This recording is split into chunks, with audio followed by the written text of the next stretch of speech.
చట్నీ పొడి అండి.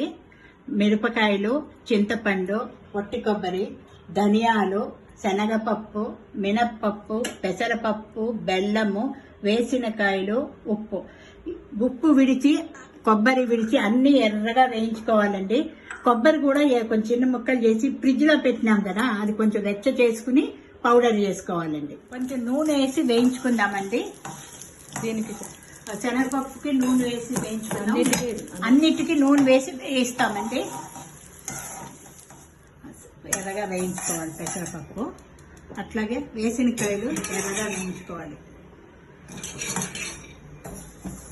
కాయలు ఎర్రగా వేయించుకోవాలి, ధనియాలు ఎర్రగా వేయించుకోవాలి,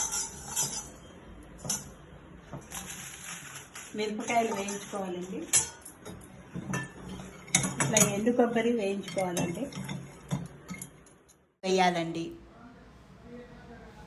ఈ పదార్థాలన్నీ వేయించినాక మిక్సీకి వేయాలండి. వేసుకు తింటే ఆహా ఏమి రుచి అనిపిస్తుందండి. ఇది ఈరోజు వీడియో అండి. సెలవు.